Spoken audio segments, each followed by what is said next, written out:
Welcome, everyone. I'm Lisa D'Amico, the curator of Childhood Unmuted, being hosted by the Cultural Alliance of Western Connecticut.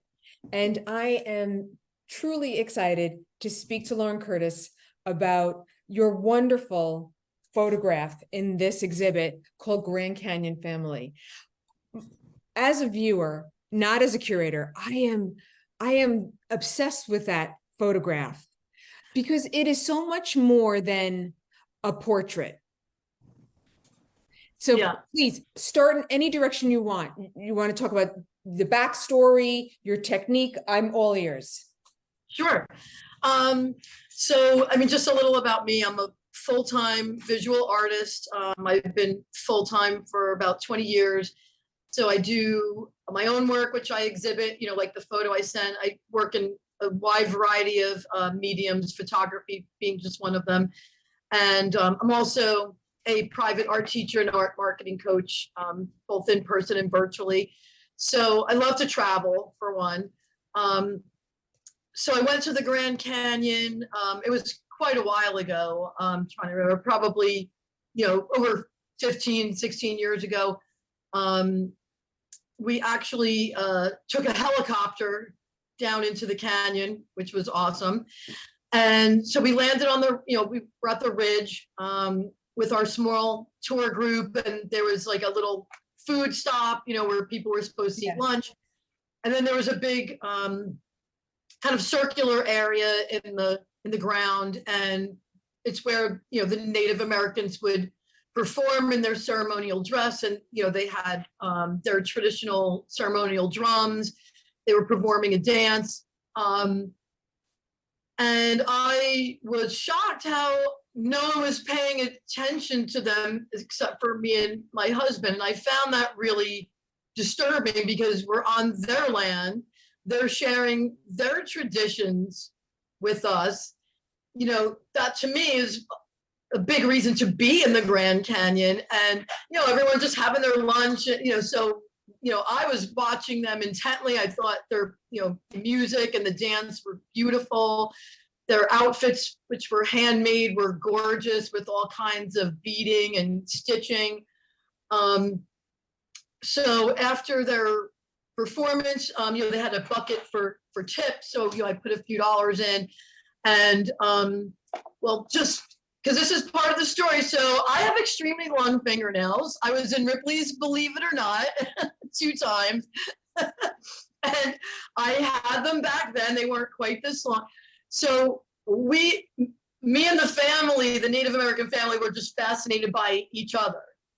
So I asked if I could take their picture, and they asked if they could take my picture. So I just wanted to make that clear because unfortunately I posted this picture a while ago because it actually has been in several art exhibits. And I had a troll who made this ignorant comment saying I was, appropriating them. And that was absolutely not true. I had their full permission.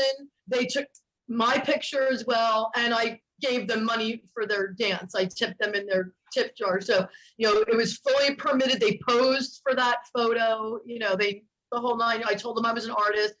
So I took that photo to honor them and to show the beauty. Like, this was like 3 or 4 generations. I think it was 4 generations of their family, from that little girl who was adorable up to the grandparents and the parents and, the grandchildren. So, I wanted to honor them, and that this is what they do. This is their property. This is their traditions. And I'm visiting them, and I wanted to portray them as part of my experience of the Grand Canyon. And so it was a 35 millimeter photograph. I was shooting film at that point. And I did then edit the actual photo in Photoshop. I just wanted to get that muted, almost old-timey type of tone. Like, I wanted to tone down the colors to just kind of fit the colors and the mood of the canyon. But the photo itself was a 35 millimeter film print. Wow. And when I saw your piece, speaking as a curator, that's what I felt. I felt that the muted colors were almost an homage to the Southwest. Yeah, yeah. But the photograph is beautiful. And I feel like there's an intensity to it that almost challenges the viewer. So that's why I said before, it really goes beyond just what I would consider traditional portraiture. Right. Yeah, I wanted it to be kind of natural. I mean, they did pose, but I was just kind of, I didn't make them pose a certain way. They chose the way they wanted to stand together. They organized themselves in that way. And like I said, I told them I was an artist, that I show my work. So they knew full well, that I would, might be exhibiting. And then, like I said, they asked me to pose and they took a bunch of pictures to me. And then we went to the family gift shop and we bought some things. And I talked to other members of the family that I met. And I actually did offer to share the photo with them. I said I could send it to them digitally, but they were just like, we have no Wi-Fi, we have no cell up here, like they don't have cell phones. They had no internet. So, they said, they appreciated the offer, but they said we'll never get it because they were way high in the mountains and, they barely had any kind of internet connection up there. So, so unfortunately, they never got to see it because it was 35 millimeter. It wasn't digital, so I couldn't just hold it up and show them. But I hope that they would approve. I think they would because, like I said, they set themselves up the way they wanted to pose and stand, and Oh, Lauren, it's a wonderful piece in the exhibit. It really is. And thanks. yeah, I love your perspective and aesthetic. I think that you have an eye that Thank you. really unique. So it's been so much fun talking to you, and thank you so much for contributing this beautiful photograph to the exhibit. Thanks for including me. I really appreciate it. I've been sharing the link all over social media and on my websites and everything. That's terrific. Thank you. Thank you again. Thank you.